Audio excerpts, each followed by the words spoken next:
Okay guys, today I have a Toyota Land Cruiser 2000. This video will work for any Toyota Land Cruisers 98 to I believe 07 or 06. I'm just gonna explain to you some of the buttons and what they do, and then how to use the four-wheel drive system the way it should be used.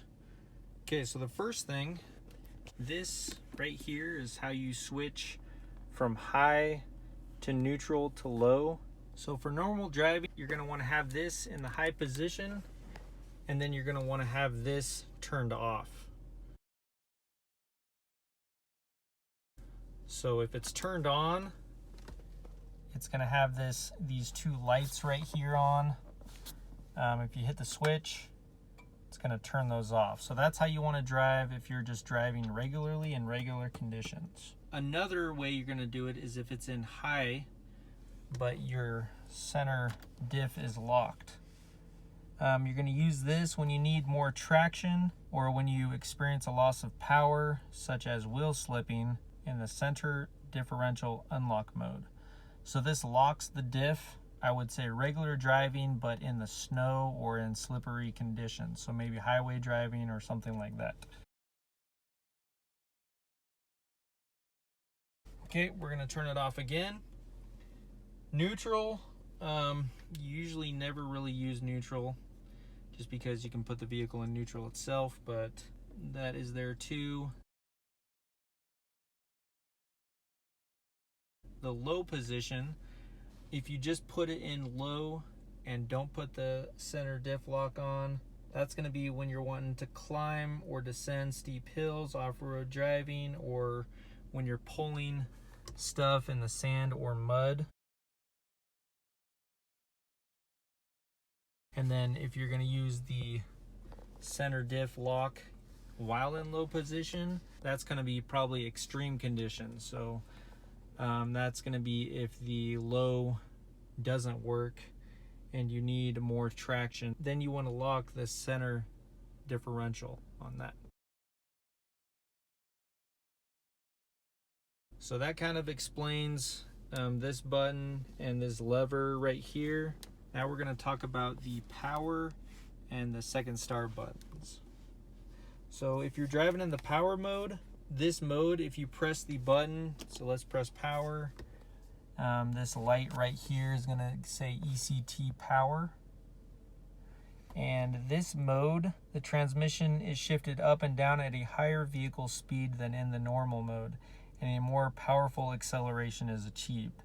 So this, I would think, is more of a race car driving type feel. It does eat away at fuel economy, so it's probably not something you want to use all the time. I actually never use it. So we're just going to turn it off. And then the second start switch, the transmission shifts up from second gear. So you want to use this when starting your vehicle in sand, mud, ice, or snow. So let's push center start, or second start. And right there it's going to say second start. So you want to use this when you are starting off in slippery conditions. A lot of times people will use this when they are starting on a icy slope. Okay, another question we have is how to shift this lever and when to shift it. If you need to shift it in when you're in reverse or neutral or anything like that. How we do that, stop the vehicle, and when you're stopped, you can shift it from high to neutral to low, low to neutral, neutral to high. So the vehicle has to be stopped. You don't have to put it in reverse or anything like that, or neutral. The vehicle just has to be stopped, and then you can shift it. Okay, so some of the other buttons that you may need to know about. This controls the antenna. My antenna is broke, but if you press this, your antenna will go up. If you press this, your antenna will go down. A lot of times people will put it down when they're going off-road so it doesn't break off or hit anything, and then put it up if you can't get a good radio connection. This heats your side view mirrors. This one turns on the rear heater control, defrost right here, warning lights, hazard lights, seat warmers, high-low. This is the vent, the rear windows. This is the vent rear right, vent rear left. So if you open it up, that's going to barely open the rear windows. So we're going to shut it. You can see it shut. Okay, if you guys have any other questions on how to use your Land Cruiser or what buttons are what and how to use it, let me know and I'll try to help you the best that I can. Be sure to look into your owner's manual.